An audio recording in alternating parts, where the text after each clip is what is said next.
So in today's class, we are going to have a study of mathematical theory of measurement or quantum mechanical measurement. Uh, Mathematical theory of measurement, which is somewhat mathematical theory of measurement.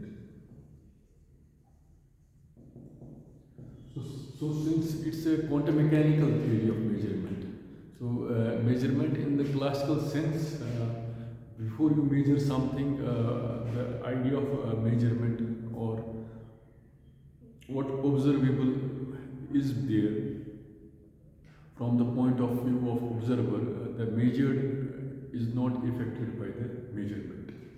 But in the quantum mechanical sense, measurement has a role to play. So it has a role to play also the mathematical theory of measurement, in the sense that we can also have a mathematical theory of how it's also coupled to how, since in the classical sense we talk of certitudes, and in the quantum mechanical sense when we have measurements which are not certainties in terms of those measurements but probabilities.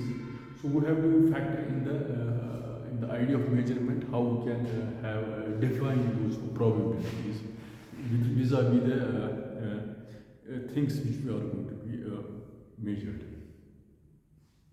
So a particular harmless definition of probability, which may be which is true for classical sense generally, classical physics, but a quantum mechanical definition of measurement entails. So if we can have a definition of measurement which is somewhat benign, which says that a measurement is a physical operation,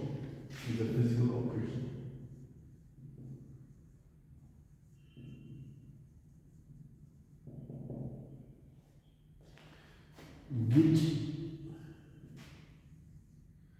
furnishes a determinate numerical result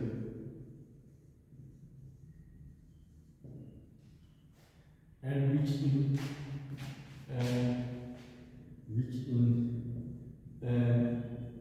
immediate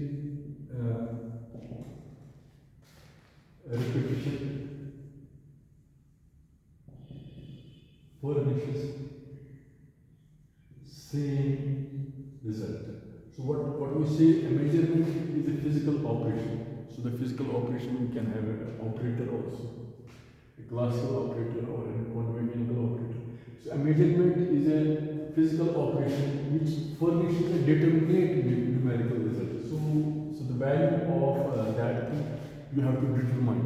So it furnishes a determinate result, and which is an immediate, which in the immediate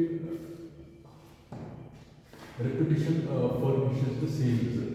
So in the sense, it should, if a measurement has to be qualified as a measurement, if it will produce some definite result or definite numerical result. And normally when we talk of probabilities, it should not be less than 1. So you have to repeatedly, you can verify those measurements to reach that determinate numerical result. Now the question is, we have used the word immediate here. Immediate in the sense, so if it's not so immediate means our time sample which we are measuring them, it should not be large. Otherwise, it will have subsequent changes there, which can be unaccountable. So you can do again this immediate part of the statement, and in that sense, we can have what I should say, which will just satisfy a classical way of defining the measurements.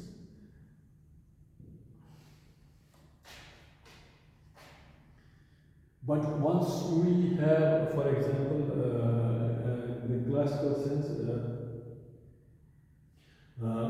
once we combine measurement in the classical physics with further requirements, such that they are so there is another qualification. So in classical sense, the measurement which is going to take place, the observed, which was to be measured, it was there. Our act of measurement had nothing to do with it. So it was there before or after the measurement. But in quantum mechanical sense, the thing is that so there is a notion that if an entity, so in classical sense, entity, so requirement was that entity is not produced before measurement, but was in existence before it.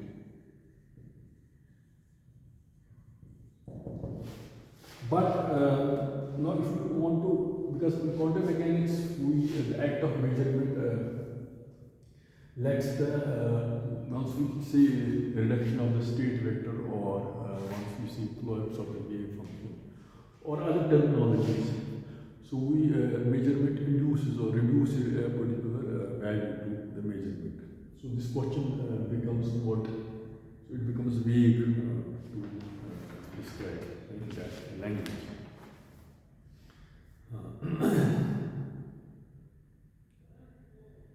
So we can.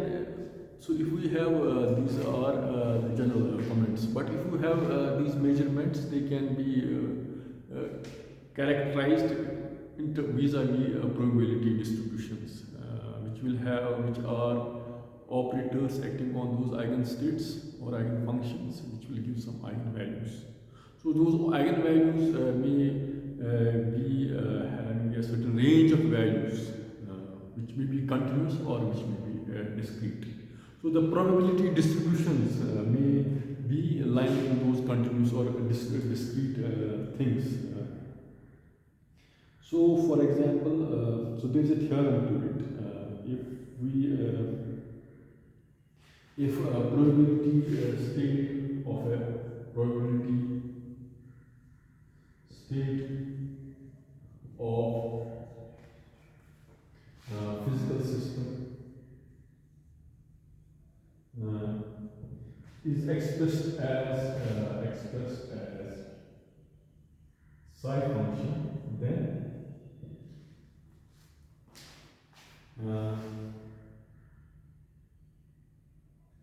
so we can have so for continuous distributions, so we use normally the Dirac functions for if it assumes the value such that I in that range I is equal to delta ik.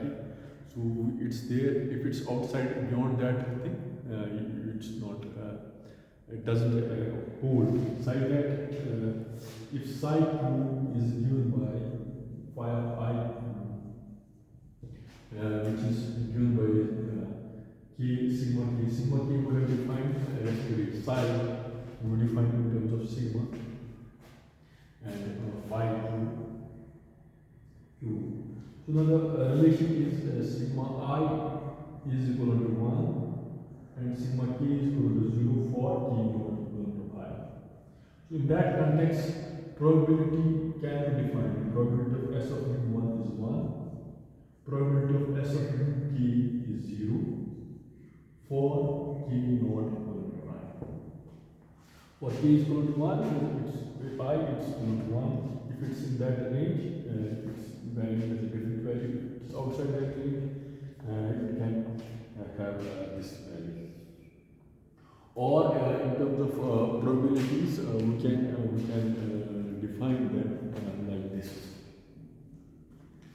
We can define them.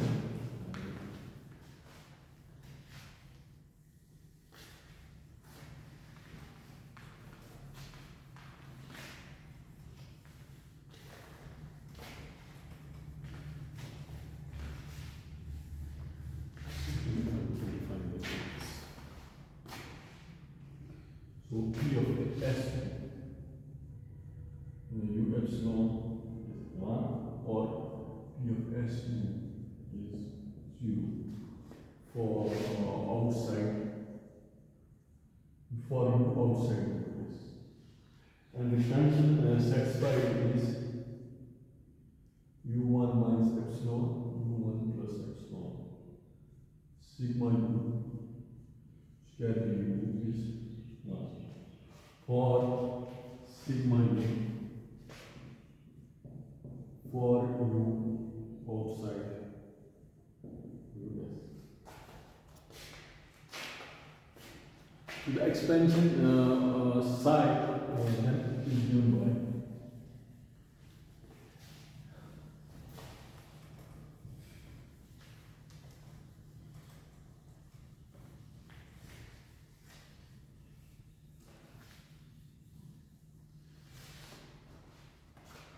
so the expansion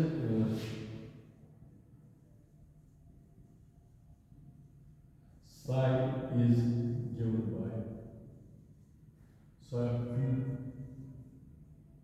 is U1 minus epsilon,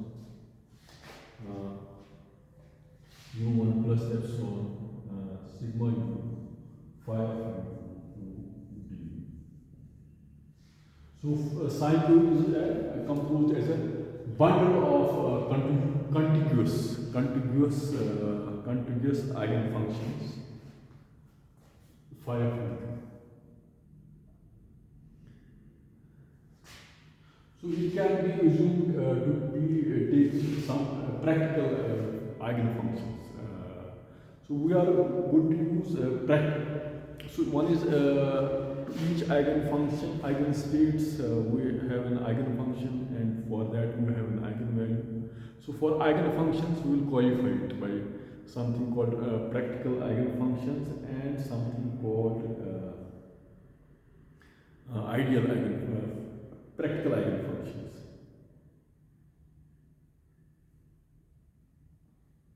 So so we qualify practical eigenfunctions as, for example, practical eigenfunctions. So in principle, you can have discrete eigenstates and continuous eigenstates. So for continuous eigenstates, which can ideally be there, they can have range of values. So in the process of measurement, you can associate some eigenstates. So once we practically make some measurement, it's going to take some practical eigenvalue in that sense. But for discrete states, it is not more than an ideal thing to have a particular value, discrete value, in the act of measurement,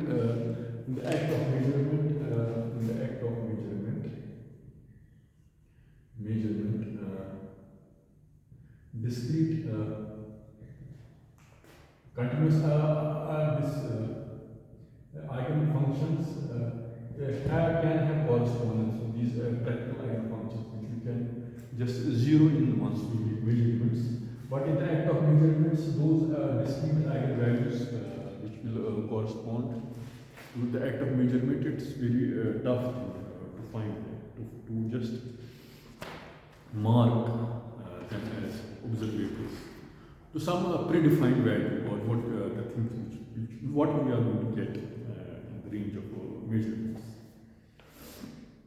So now here comes the notions of indeterminates, which we normally study in quantum mechanics, that what we consider determinate and what we consider indeterminate.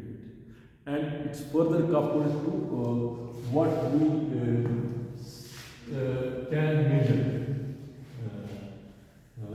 Measurements vis-a-vis discrete measurements vis-a-vis these discrete as well as continuous eigenfunctions is one thing, but you can also have measurements which are simultaneous or non-simultaneous. And further, if they are simultaneous or non-simultaneous, what it has to do with commuting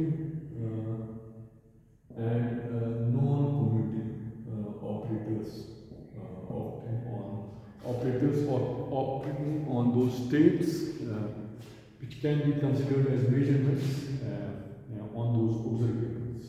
So what are the limits? So in the way we define Heisenberg's uncertainty principle, that we cannot have two commutative operators, simultaneous commutative operators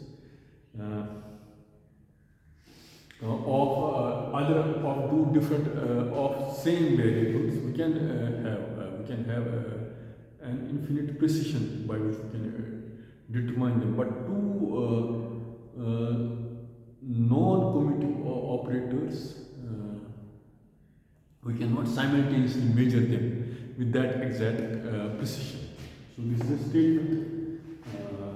So in that sense, it leads to some sort of indeterminacy. So one is, so here indeterminacy has to be seen in the background of how we can measure things in relation to classical notions. Here we can determine things to absolute precision. So here indeterminacy can be accounted to our lack of measurement vis-a-vis those non-commutative operators,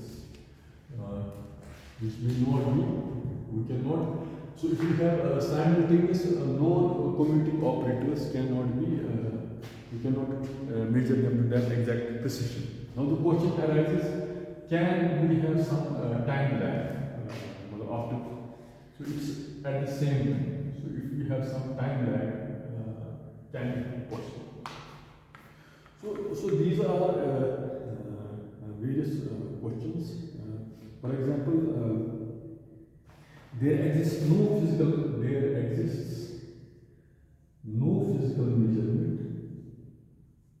physical arrangement which measures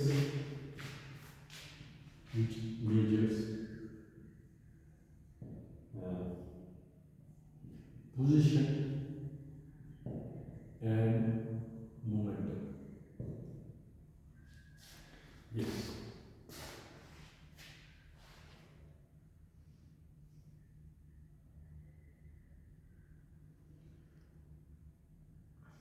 So if you want to have, for example, a measurement of U has been made with the psi function and phi, in order to determine probability of measurement in a system.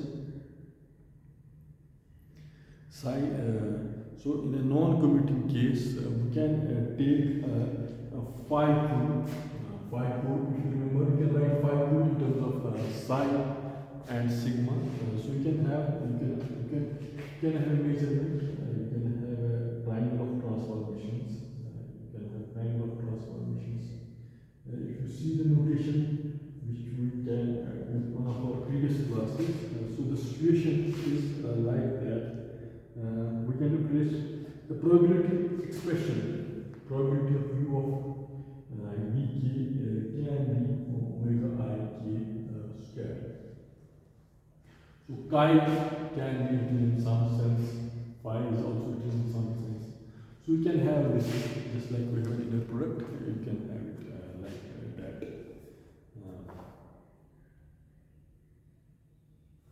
So we can say that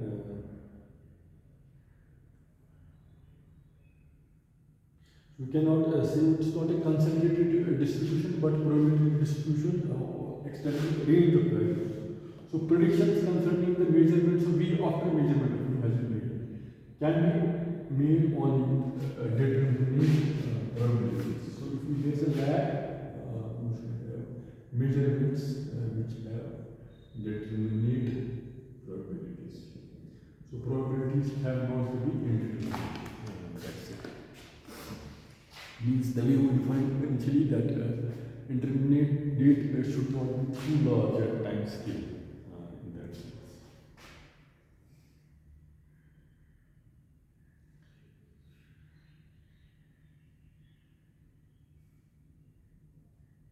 So in the same way, we can have this is phi of Q.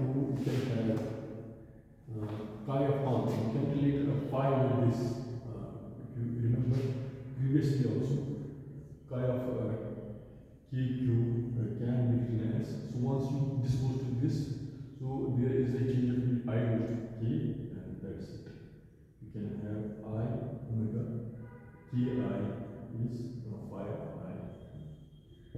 You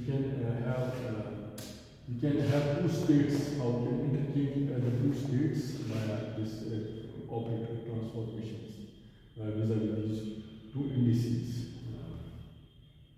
So such that the probability which was like this, you can have probability Vk ui is also equal to, now it's Ik, it's omega ki square. Yes, yes, yes. So again, you can have omega Ik square is equal to omega ki star square is equal to omega ki square. This means probability of Vk is equal to probability of Vk ui. You can interchange V and uv with u. It doesn't make sense.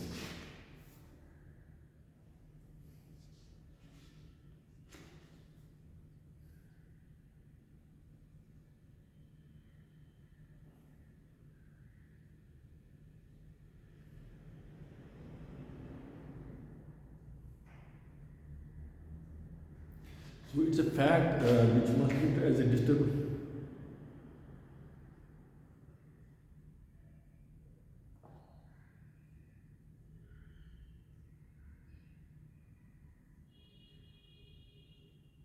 So now this is an important fact that how our measurement will change the system, the measurable or observed will be changed by the observed is changed, observable changed the what the measurement changed the observed from observable what was there. So in that mathematical sense, how we can quantify, how we can see it in that quantum mechanics, how can just account for it. So where the statement would be right that sense.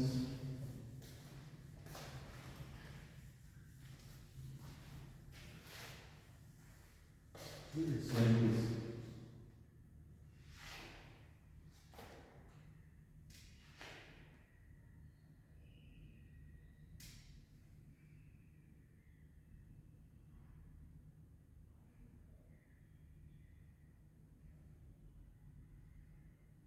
So if two measurements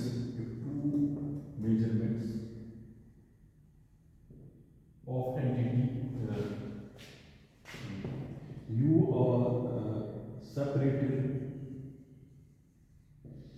by a measurement of non-commutativity v. Second measurement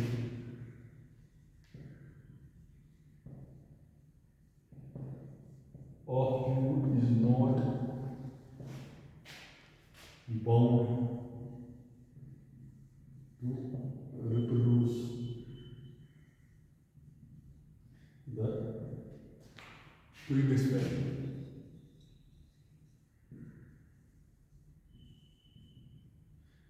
And it's foretold by probability. So that now this is the important point. The measurement of V must therefore have affected a physical change in the conditions of system.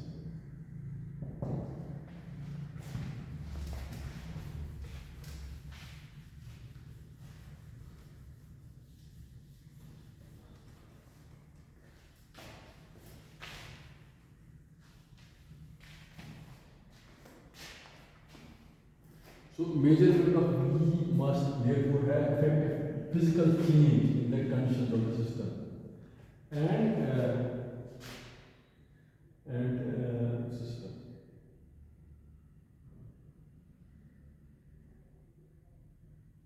The measurement change the conditions of the system.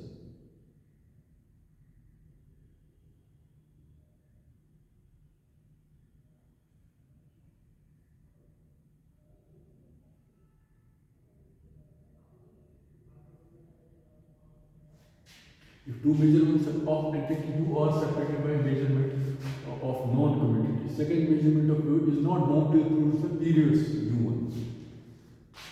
So if two measurements of entity U are separated by measurement of non-commutative, there are the same non-commutative measurements. So the second measurement of U is not bound to affect the reproduce the previous value of U. So if it has produced UI, it's not necessarily that it will reproduce the same thing. So what is it? The measurements therefore have an effect. The measurement of V must therefore have an effect, a physical change in the conditions of the system. So it has changed the system in that sense. So that measurement has changed the conditions of the system. The measurements of V must therefore have an effect of physical change in the conditions of the system. So it has changed the measure in that sense, in that quantum mechanical sense, not in the classical sense.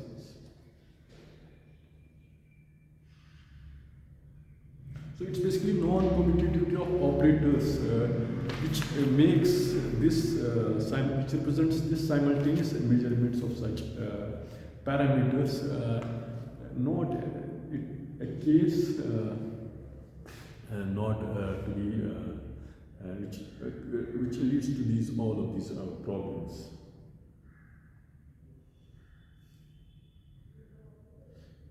So we use normally in our language, we use these words, the relations, as any book on quantum mechanics uses them as canonical. So basically it's how we just, the terminology is from classical mechanics, but since it's the way we define Poisson brackets, the point is in how we define canonically conjugate variables.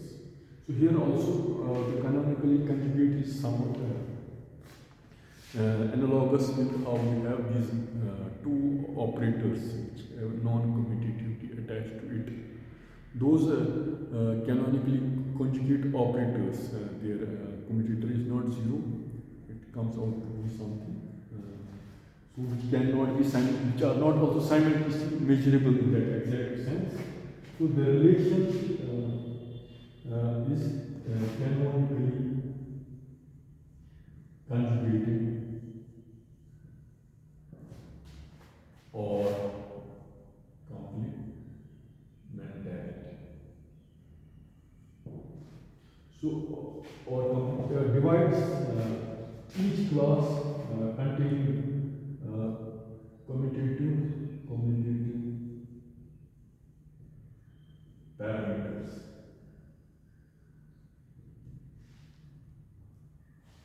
In various ways, for example, each class may have pi's and other might have two i's, or each might have e's, the other might have p's, and so on and so forth. Yes.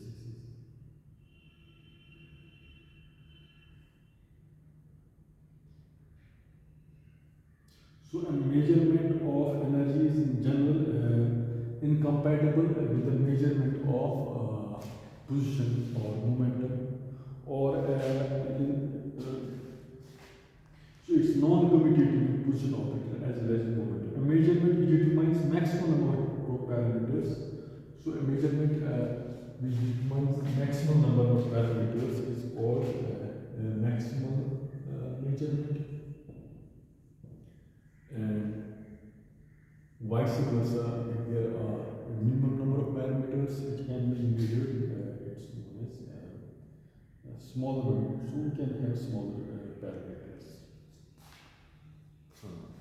So this is this much, so we'll continue.